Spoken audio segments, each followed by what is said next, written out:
Good morning, everybody, and thanks again for inviting me here to speak to you this morning. I want to talk to you because Brian has very comprehensively gone through the legislation and just the I suppose the crudeness of the legislation in terms of its black or whiteness.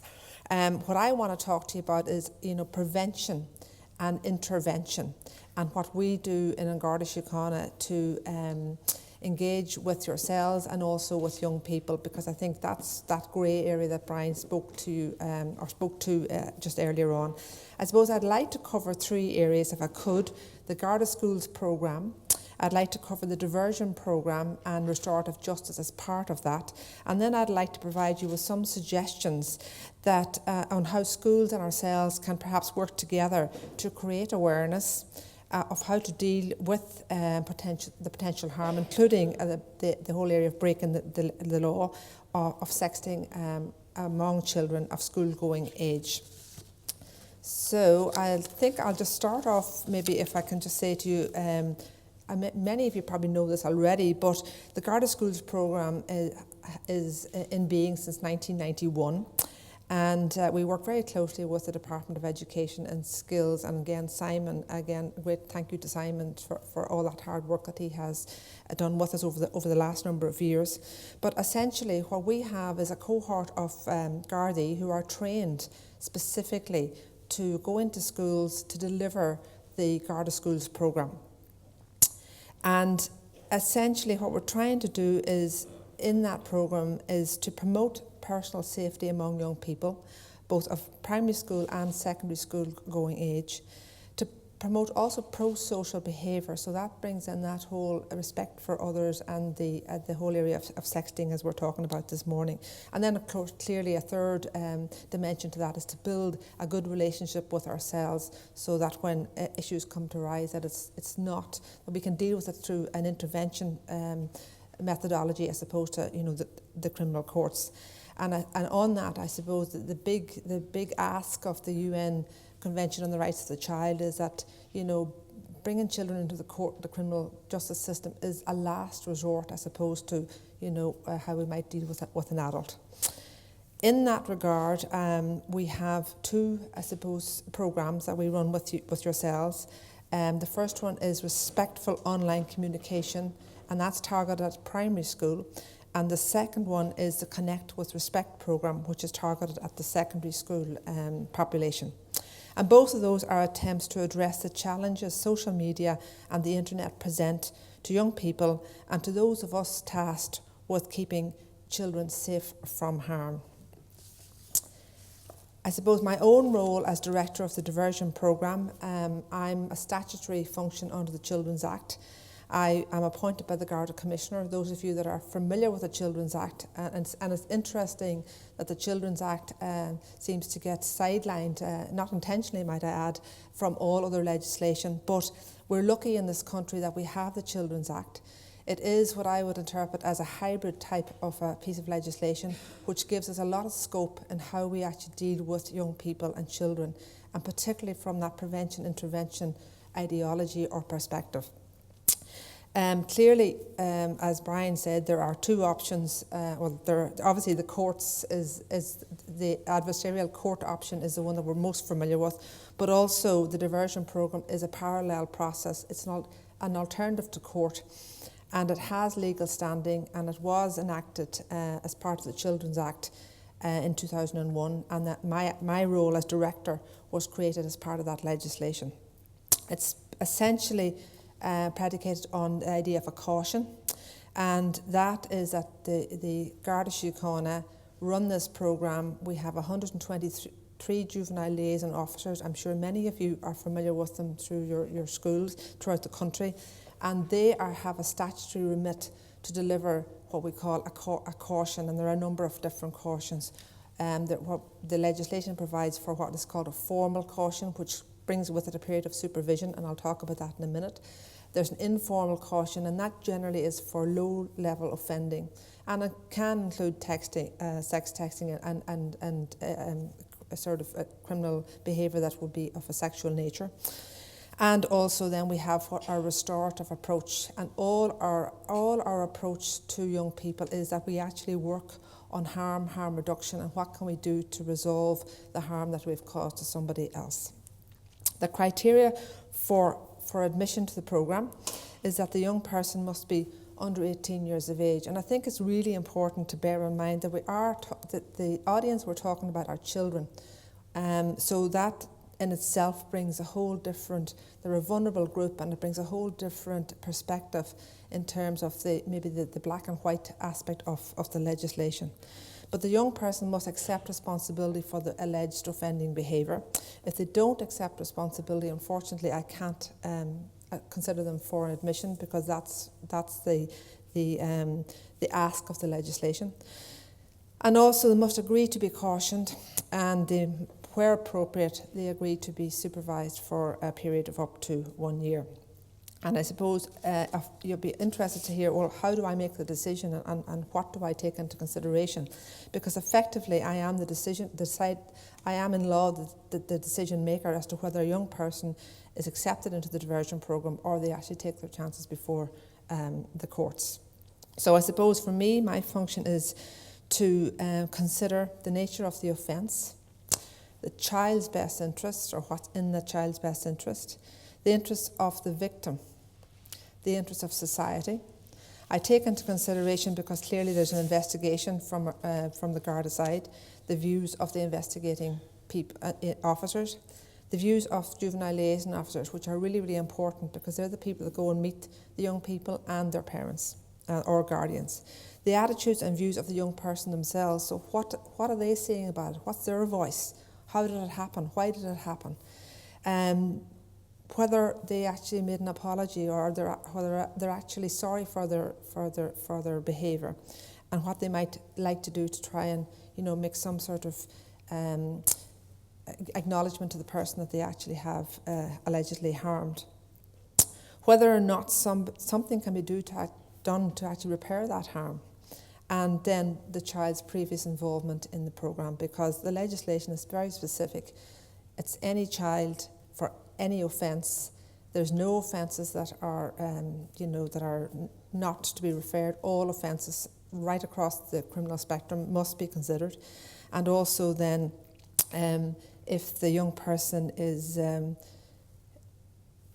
thinking in terms of their own, I suppose, their own approach to the behaviour. So I suppose the process is that, in terms of a crime being alleged, it's reported to Gardaí by yourselves or somebody else. A juvenile liaison officer then will make contact with the young person and their parents, and they will have a discussion about what happened, and the fact that this is a breach of the criminal code, and then the options for the young person. Also, very important in that they're advised and supported if necessary to get legal advice, and we'd have some information on that, and it's on our website as well, that you could actually have a look at. So the meeting normally takes place either in the young person's home or in the Garda station, whichever is most appropriate, and again it's done through consultation. The JLO and the family will endeavour then to support the young person, and the types of support that we are engaged in are things like trying to get the young person to return to school, working with yourselves perhaps to get them back into the school curriculum and school programme, or if that's not a runner, perhaps maybe areas like youth reach or further training. Also trying to get the child reintegrated into society with sports clubs and boxing, football, these type of interest areas that they might have an interest in. And then specifically we have 100 Garda Youth Diversion projects throughout the country, which are specifically targeting young people who are at risk or who have been involved or are involved in the diversion programme and are being supervised by a juvenile liaison officer. We do have an option to include the victim as well, and the legislation provides for a victim to be part of the cautioning process. We find this extremely successful to the restorative justice process, and what we have is set up, and that's all our JLOs are trained in mediation and they're trained in restorative justice, and that is a bringing together of the young person, with their parents or guardians and the victim. And that can also be a young person, because again, keep bearing in mind that we're actually dealing with, by and large, young people offending against young people. So therefore you could have, two families and two young people together. And that is usually a very good, and those of you that are familiar with circles in school and that will understand the process. And it's a really good process, because young people, as you all know, they're very good at actually, when you bring it to their attention, they're very good at accepting, oh yeah, well maybe that wasn't so good and I shouldn't have done it, and they can change direction. In terms of supervision usually comes on, in terms of the Act, it usually comes as part of a formal caution, which is supervision for up to a year.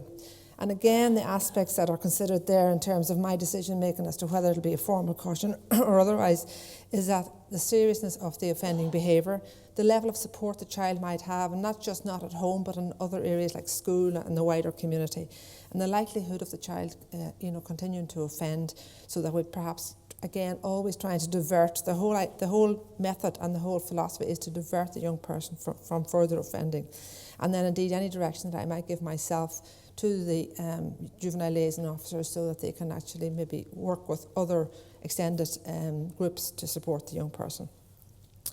For example, there may be opportunities to engage in our projects, or indeed engage with, in mentoring type programs that I know that we support and that are out there as well. And again, all of this is in the legislation, so those of you that are keen to look at your options and look at what's there to support you, the Children's Act Part 4 of the Children's Act 2001 Part 4 tells you all about section 17 to 51 specifically, is all about the diversion programme. And just in its inception, we're in business, for want of a better word, since 1963, but the Act was brought on a statutory footing in 2001. And again, just moving that a little bit forward, where you have a child who has complex, I suppose, challenges in terms of family and not attending school and other aspects of their life, and getting involved in criminal behaviour, we have under the Act what's called a Section 29 conference, and that really brings all the players, the family, the child, the social services, education, and anybody that can help and support that child to prepare an action plan, and hopefully over a period of time then through the supervisory period, that child will come back into an environment where their needs are met and they're not engaging in criminal activity. And it's when it works, it's really successful. The third thing I said I'd speak about this morning, ladies and gentlemen, was some maybe perhaps suggestions in terms of how we might work better together as a group of people who are interested in the well-being of young people, and also to support them and to avoid them getting involved in harmful behaviour. And Brian already alluded to it, but school policy I think is crucial to it all. School policy in addressing handheld devices, that's iPhones or mobile phones and tablet devices. And it's really important that not just that there's a policy, but that policy is communicated to parents, staff and to students, so that they are fully informed of what the school's approach is going to be. Within that policy, to consider protocols around sexting and pornographic images, and what happens when it comes to your attention, and then what do you do in support of the policy in terms of their parents and the young people themselves. You probably are aware, but just in case you're not, you are entitled to a minimum of 3 school visits per year to the Garda Schools programme. So if you're not availing of that, I would suggest that you might think about that as something that would support you as well. I would also recommend that you would establish, if you haven't already done so, a relationship with the local superintendent, which is the Garda district officer in your area. If you already don't have one, it would be a good starting point. We have school liaison inspectors all over the country, and indeed for those that are aware of that, you'll probably have a relationship already, but if not, there's a cohort of people there that can support you too in terms of the schools programme, and also dealing with issues that are emerging, because both social media and technology and the internet will be having these types of issues coming to fore regularly. It's not something that's just going to go away. I'd also suggest that, when you are making contact with your local superintendent, ask for a liaison Garda or a liaison sergeant, so that you have somebody in the school, somebody in the Garda environment to interact with. And your juvenile liaison officers are also available. And if you go on the internet, you'll see that we have a list of all the juvenile liaison officers on it. But also you can contact my office, and we'll share that information with you. That's something that's readily available. If a report is made to Garda Siochana, we are obliged to investigate in terms of criminal behaviour. I'm not going to go into the detail of investigation, but you all know a complaint has to be made. In terms of the sexting that we're talking about, there are some technical issues that have to be overcome in terms of evidence, and then it comes to the process. It always and ever will come to my office first. It's a legal requirement on behalf of the Children's Act that every child is considered for a diversion programme. You'll be glad to hear that 80% of young people are admitted. So it's a prevention intervention way. It's an early intervention methodology that this country has. We're very lucky to have it, I would suggest, because speaking about the American experience and the other countries' experience, they don't have such a structured program, and a lot of children find themselves before the courts, and it's the consequences. It's one thing to be before the court and have a conviction registered, but it's the consequences for their life going forward that is really what you want to try and avoid. And I think education, early intervention, and prevention, and clearly working together, so that the last resort is a court environment or a conviction should be our aim. So I hope that was helpful, and thank you very much for listening.